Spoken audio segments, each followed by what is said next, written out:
সুপ্রিয় দর্শক, আসসালামু আলাইকুম। আপনাদের সবাইকে স্বাগত জানাচ্ছি। এখনকার আলোচনা আপনাদের সঙ্গে আছি আমি সিরাজুল ইসলাম।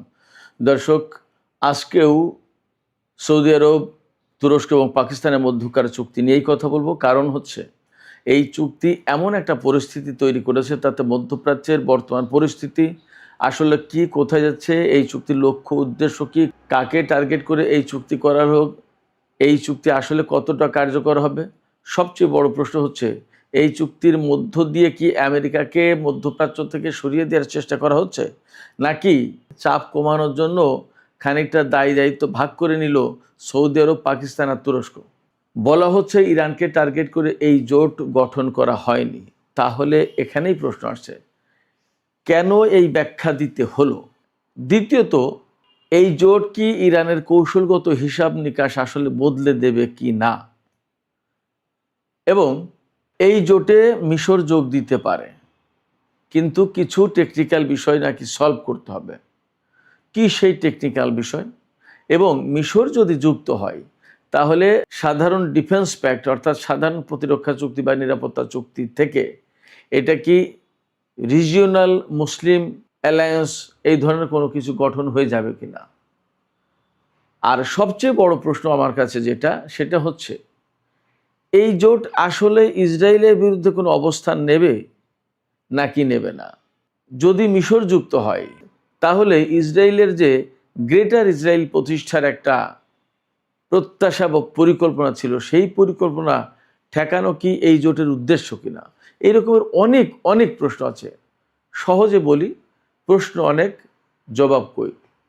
সুপ্রিয় দর্শক, এই বিষয়গুলো নিয়েই এখন আলোচনা করব এবং আজকের আলোচনায় কিছু জবাব খুঁজে পাওয়ার চেষ্টা করব। আশা করি সঙ্গে থাকবেন। কারণ হচ্ছে, এই জোট অ্যাকচুয়ালি শুধু মধ্যপ্রাচ্য না, আন্তর্জাতিক অনেক কিছুতেই নতুন হিসাব নিকাশ তৈরি করছে। কৌশলগত সমীকরণ পাল্টে দেবে কি না, অনেক কিছু এখানে প্রশ্নের জন্ম দিচ্ছে। সেই জায়গা থেকে এই আলোচনাটা যথেষ্ট গুরুত্বপূর্ণ বলে মনে করছি। আপনারা শেষ পর্যন্ত সঙ্গেই থাকুন। আর ভিডিও ভালো লাগলে লাইক, কমেন্ট, শেয়ার করবেন এবং চ্যানেলটি সাবস্ক্রাইব করে সাথেই থাকবেন। দর্শক, চলুন বিস্তারিত আলোচনা করি।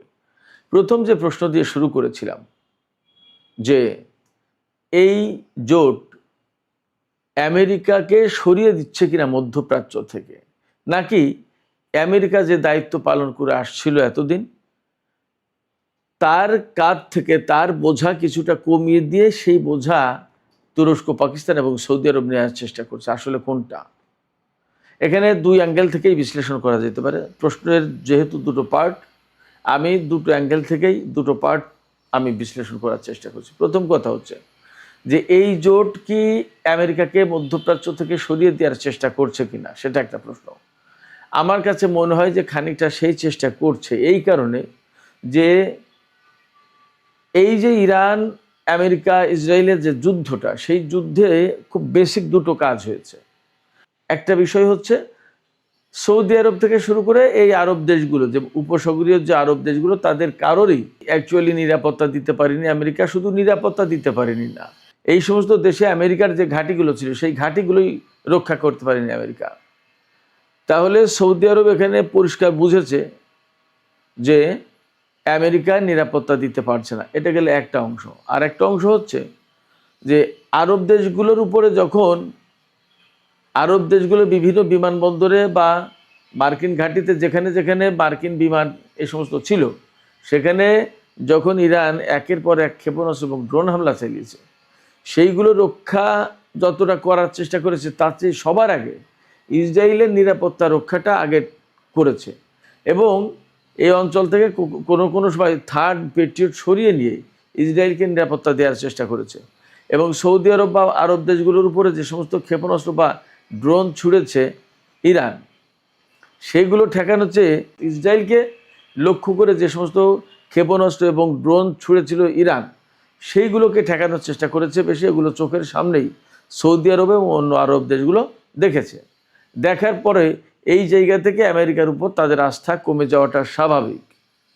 যার কারণে সৌদি আরব বা অন্যান্য আরব দেশ, বিশেষ করে সৌদি আরব, কাতার, এই দুটো দেশ আমেরিকাকে অনেক ক্ষেত্রেই সাহায্য সহযোগিতা করেনি বা তাদের সক্রিয় কোনো ভূমিকা ছিল না। তারা বেশিরভাগ ক্ষেত্রে নীরব ছিল, চুপ ছিল, অথবা একেবারে উপায়হীন হয়ে তাদের হয়তো ঘাঁটি টাটি ব্যবহার করেছে, বাট তারা আমেরিকাকে কোনো সাহায্য সহযোগিতা করেনি। এইরকম মোটামুটি দেখা যায়। এবং মাঝে মাঝে আমরা এমন খবর পেয়েছি যে সৌদি আরবের সাথে ডোনাল্ড ট্রাম্পের টানা পড়েন। সৌদি আরব বলছে যে আমার আকাশ, আমার ঘাঁটি তোমরা ব্যবহার করতে পারবে না। তারপরে এই যে সর্বশেষ যে বড় হামলা চালাতে চেয়েছিল আমেরিকা, তখন সৌদি যুবরাজ মোহাম্মদ বিন সালমান সরাসরি ট্রাম্পকে ফোন করে বলছে যে এই কাজ করবেন না, এতে অনেক বেশি ক্ষতিগ্রস্ত হবে, সংকটে পড়বে মধ্যপ্রাচ্যের সমস্ত তেল এবং গ্যাসের অবকাঠামো, তেল ক্ষেত্র, রিফাইনারি এবং গ্যাসের ফিল্ডগুলো। তার মানে কি, আমেরিকার এই হামলায় ইরান কতটা ক্ষতিগ্রস্ত হবে, তার চেয়ে ইরান যে পাল্টা হামলা চালালে মধ্যপ্রাচ্য ব্যাপকভাবে ধ্বংসপ্রাপ্ত হবে, এই বিষয়টা বুঝতে পেরেছে সৌদি আরবের লোকজন। এই জন্য তারা আমেরিকার উপর আস্থা না রেখে বরং বলছে যে আপনারা হামলা করবেন না ইরানের উপরে, আপনারা ইরানের উপর হামলা করলে ইরান যে পাল্টা প্রতিশোধ দেবে আরব দেশগুলোর উপরে, তার ক্ষয়ক্ষতি আমাদের উপর দিয়ে যাবে। তার মানে আমেরিকার উপর কিন্তু তাদের আস্থা নেই, এটা একটা বাস্তব দিক। কিন্তু তুরস্ক, সৌদি আরব এবং পাকিস্তান, তিনটা দেশই যেহেতু আমেরিকার পক্ষের দেশ, এবং তিনটা দেশের সাথে আমেরিকার সম্পর্ক হচ্ছে, আমি গত রাতের ভিডিওতে বলেছি যে তুরস্ক হচ্ছে সরাসরি নেটো জোট অর্থাৎ মার্কিন নেতৃত্বাধীন সামরিক জোটের সদস্য। সে যদি এখানে এসে জোট করে, আবার তার সাথে ইসরায়েলের সম্পর্ক কিন্তু কম বেশি আছে, সে যদি এখানে এসে জোট করে তাহলে ইরানকে রক্ষার জন্য জোট করছে, মুসলিম স্বার্থ রক্ষার জন্য জোট করছে, নাকি আমেরিকা যেটা করতে পারেনি সেটা করার জন্য জোট করছে?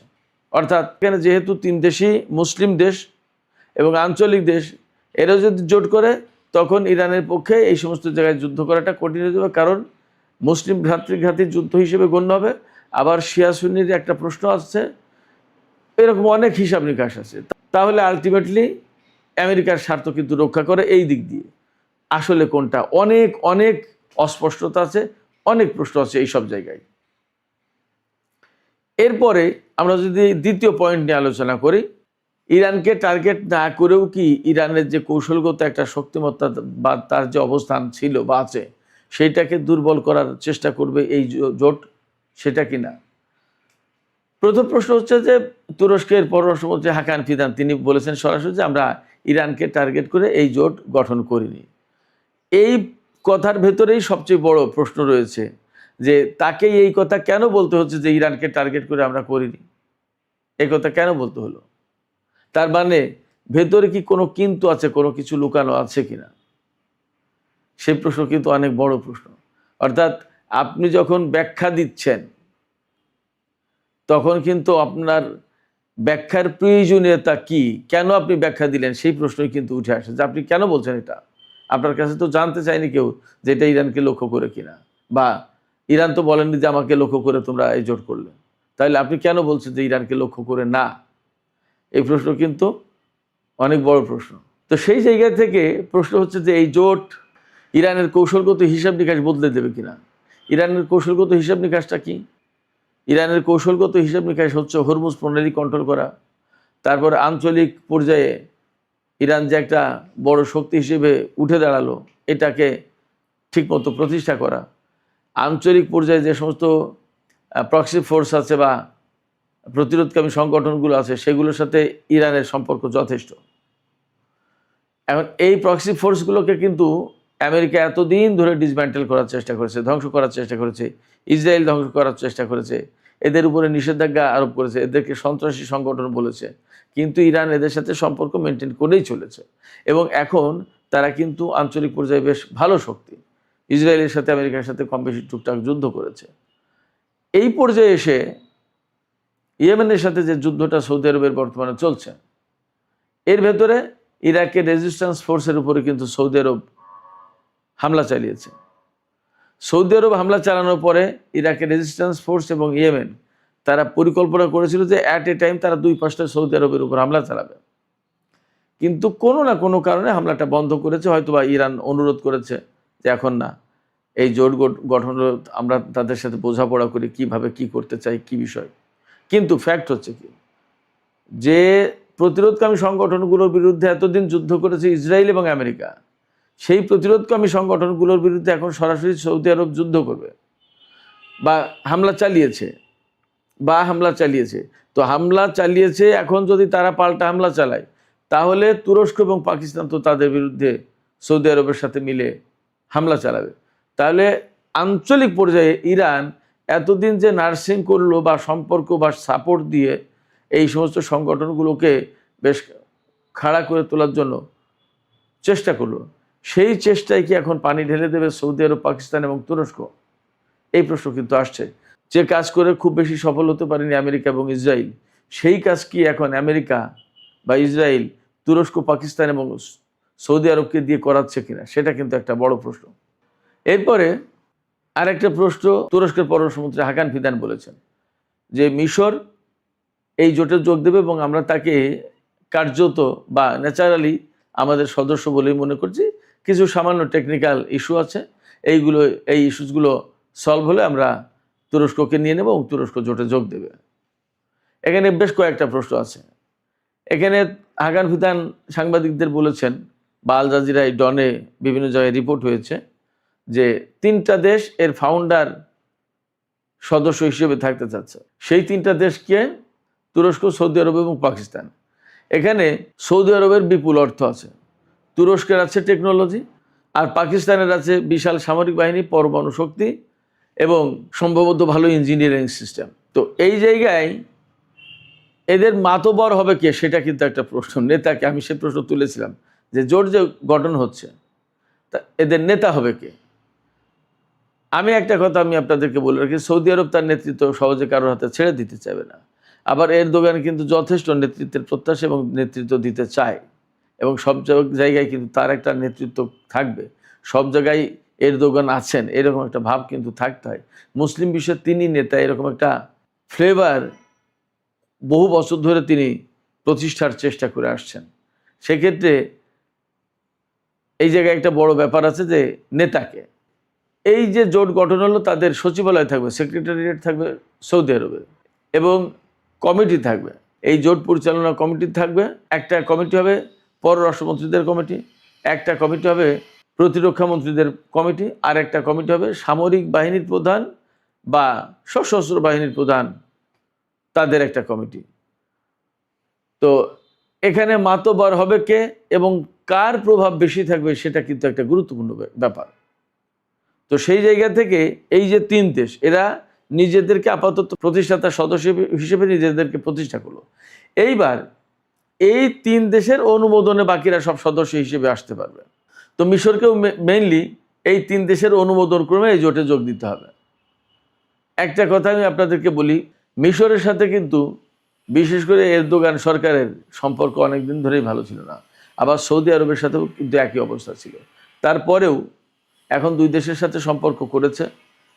আমার কাছে মনে হচ্ছে এরদোগান সরকারের সুদূর প্রসারী পরিকল্পনা আছে। নিশ্চয়ই খেয়াল আছে আপনাদের, তুর্কি সাম্রাজ্য, ওসমানীয় খেলাফত ভেঙেছে, ব্রিটিশদের সহায়তা করেছিল এই সৌদি আরব। এরদোগান বা তুরস্কের বর্তমান যে নেতৃত্ব, তারা কিন্তু সেই উসমানীয় সাম্রাজ্য ফিরিয়ে আনতে চায়। খেলাফত কত দূর ফেরাবে জানি না, কিন্তু সাম্রাজ্য যে তাদের ছিল সেই সাম্রাজ্য ফেরাতে চায়। এই জোট করে ধীরে ধীরে ধীরে ধীরে সৌদি আরবের উপর প্রভাব বিস্তার করে তুরস্ক কি সেই সাম্রাজ্য ফেরানোর চেষ্টা করবে কিনা, এটা একটা ব্যাপার। জামাল খাশোগিকে হত্যার পরে সৌদি আরবের সাংবাদিক জামাল খাশোগিকে হত্যা করা হয়েছিল তুরস্কের সৌদি কনসুলেটে। সেই ঘটনাকে কেন্দ্র করে প্রায় 2 দেশের মধ্যে যুদ্ধ শুরু হয়ে যায়। সেই সম্পর্ক এখন এত ভালো হয়ে গেল কি করে, কারণটা কি? আবার আমি বলেছি যে সোমালিয়ায় কিন্তু তুরস্কের একটা অবস্থান আছে, ইদানিং পাকিস্তান কাছে। এই জায়গায় মিশরের সাথে যদি সম্পর্ক তুরস্ক ভালো না করে, তাহলে সুয়েজ খাল দিয়ে কিন্তু সোমালিয়ায় আসা কঠিন হয়ে যায়। এই জন্য মিশরের সাথে সম্পর্ক ভালো করেছে, বাট কোনো না কোনোভাবে টেকনিক্যালি মিশরকে আটকে দিল আপাতত, যে কয়েকটা ইস্যু আছে সেইগুলোর সমাধান হলে তুরস্ক এই জোটে যোগ দেবে। তার মানে এই জোটে মিশরকে অনেকটা অ্যাপ্লাই করে আসতে হবে, আর তখন তাতে অনুমোদন দেবে সৌদি আরব, পাকিস্তান এবং তুরস্ক। এই সিসির সাথে কিন্তু এরদোগানের ব্যাপক ঝামেলা ছিল, বিশেষ করে মুরসিকে বা মুরসি সরকারকে উৎখাত করার ব্যাপারে সিসির যে ভূমিকা ছিল সেই ঘটনায়, মুসলিম ব্রাদারহুড ইত্যাদি ইত্যাদি নিয়ে সে এক অনেক লম্বা আলোচনা, লম্বা কাহিনী, তা তো কম বেশি এই ইঙ্গিত থেকে আপনাদের বোঝার কথা। তো অর্থাৎ আঞ্চলিক অনেক জটিলতা টানাপোড়েন থাকার পরেও এই জোট হয়েছে, এবং এই জোট করার পরে অনেকগুলো প্রশ্ন আছে। সেই প্রশ্নের আসলে অ্যাকচুয়াল উত্তর কি সেটা কিন্তু এখনো পরিষ্কার না।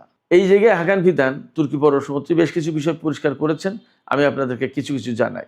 তিনি বলেছেন এই জোট নেটো জোটের মতো আর্টিকেল 5-এর মতোই আমাদেরও ঘোষণা আছে, কিন্তু সরাসরি কোনো দেশ আক্রান্ত হলে আমরা যে 3 দেশ শুরু করে দেবো সাথে সাথে যুদ্ধ, নট দ্যাট। এই জায়গায় বলছে একবার যে নেটো জোটের আর্টিকেল 5 অর্থাৎ এক দেশ আক্রান্ত হলে সবাই যুদ্ধ শুরু করবে, এই কথা বলছে। আবার বলছে যে এরকম হলেই কিন্তু আমরা সরাসরি যুদ্ধ শুরু করব না, বেশ কিছু ব্যাপার আছে। ব্যাপারগুলো কি, যে সেই দেশকে সাহায্যের আবেদন জানাতে হবে যে আমি আক্রান্ত হয়েছি, তোমরা হেল্প করো। এবার সে হেল্পের কথা জানাবে, সে কী ধরনের হেল্প চায়, গোয়েন্দা তথ্য দিয়ে, নাকি সামরিক বাহিনী পাঠিয়ে, নাকি লজিস্টিক সাপোর্ট, জাহাজ, যুদ্ধ জাহাজ, অস্ত্রপাতি, বিমান, এগুলো দিয়ে কী, এগুলো জানাতে হবে। তারপরে তার হুমকিটা, তার সংকটটা কি সেটা মূল্যায়ন করে সেইভাবে ব্যবস্থা নেওয়া হবে, এবং চূড়ান্ত পর্যায়ে সামরিক ইউনিট পাঠানোর প্রশ্ন থাকবে। তার মানে নেটো জোটের মতো বলা হচ্ছে যে আর্টিকেল 5 আছে, কিন্তু আবার জানাতে হবে যে আমার কি কি দরকার। সে এক আমলাতান্ত্রিক জটিলতা, এক ধরনের সুদূর প্রসারী ব্যাপার স্যাপার, এবং সরাসরি নেটোর মতো কাজ করতে পারবে না। কোনো দেশ যদি আক্রান্ত হয় তাহলে আক্রমণের মাত্রা এবং পরিস্থিতি, পরিমাণ, এগুলো বিবেচনা করে 3 দেশ আলোচনা করে এবার ঠিক করবে যে কি করা উচিত। হাকান ফিদান আর একটা বিষয় বলেছেন যে এই জোট তো ইরানের বিরুদ্ধে না, বরং আমরা এই জোটভুক্ত যে দেশ তাদের মধ্যে সামরিক সহায়তার বিষয়টা সবচেয়ে বেশি গুরুত্ব দেব। আর একটা বিষয় বলেছেন সাথে, যে এই জোট ইরান যুদ্ধের অনেক আগেই প্রতিষ্ঠা করার ব্যাপারে আলাপ আলোচনা চলছিল, এখন করা হলো। তবে এই জোট গঠনের পরেও মধ্যপ্রাচ্যের চলমান বাস্তবতা এবং নানামুখী জটিলতা যা আছে সেগুলো ওভারকাম করে আসলে কত দূর আগাতে পারবে এবং তাদের লক্ষ্য উদ্দেশ্যটা কি এবং কিভাবে তারা কি করবে, এটা এখনই বলা যাবে না, অনেক সময় লাগবে, সময়ের প্রয়োজন। এদিকে আর একটা বিষয় আপনারা নিশ্চয়ই খেয়াল করেছেন, মার্কিন প্রেসিডেন্ট ডোনাল্ড ট্রাম্প কিন্তু এই ব্যাপারে কোনো বক্তব্য দেননি। এই যে জোটটা হলো, তিনি কোনো বক্তব্য দেননি। তিনি হয়তো পর্যবেক্ষণ করছেন, আরও জানা বোঝার চেষ্টা করছেন কি হয়, একটু জানি বুঝি দেখি তারপরে বক্তব্য দেবো। এই যে তার যে নীরবতা, এটা কিন্তু একটা ইম্পর্ট্যান্ট ব্যাপার। আরেকটা বিষয় আমি তুলেছিলাম প্রশ্ন, যে এই জোট যে গঠন হলো, নিরাপত্তার প্রশ্ন কার? একটা বিষয় খেয়াল করে থাকবেন, ডোনাল্ড ট্রাম্প ক্ষমতা আসার পরে কিন্তু আব্রাহাম অ্যাকর্ড বাস্তবায়ন করার চেষ্টা করছে, সৌদি আরবের সাথে ইসরায়েলের সম্পর্ক প্রতিষ্ঠা করে দেওয়ার চেষ্টা করছে। অনেক জায়গায় খবর আছে যে সৌদি আরব চাই, আবার অনেক বিশ্লেষক এভাবে বিশ্লেষণ করছেন যে ইসরায়েলকে দিয়ে সৌদি আরবের সাথে যে নর্মালাইজেশন প্রক্রিয়াটা ডোনাল্ড ট্রাম্প চেষ্টা করছিল, এটাকে বাধা দেওয়ার জন্য পাকিস্তান, সৌদি আরব এবং তুরস্ক এই জোট করলো।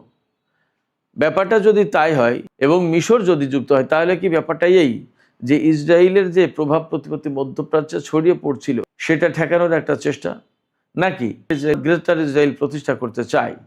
এই গ্রেটার ইসরায়েল প্রতিষ্ঠা করতে গেলে সৌদি আরবের বিরাট অংশ নিয়ে নেবে, তুরস্ক নিয়ে নেবে, অনেক দেশ, ইরাক, ইরান তো দখল করবে, বহু কিছু।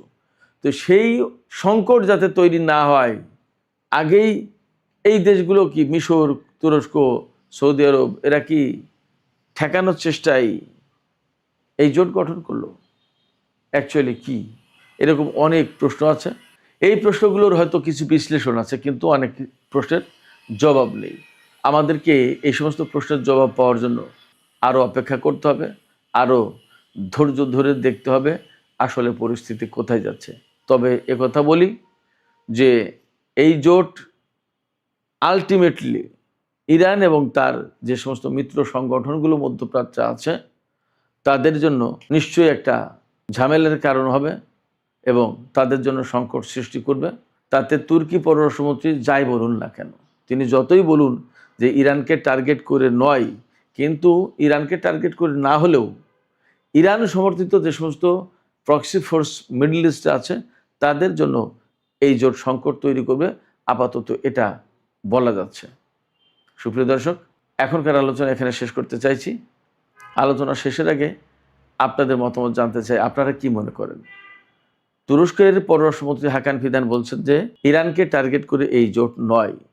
ঠিক আছে, কিন্তু ইরান সমর্থিত যে সমস্ত ফোর্স আছে তাদের সাথে অনিবার্যভাবে সৌদি আরবের সংঘাত হবে বা হওয়ার কথা।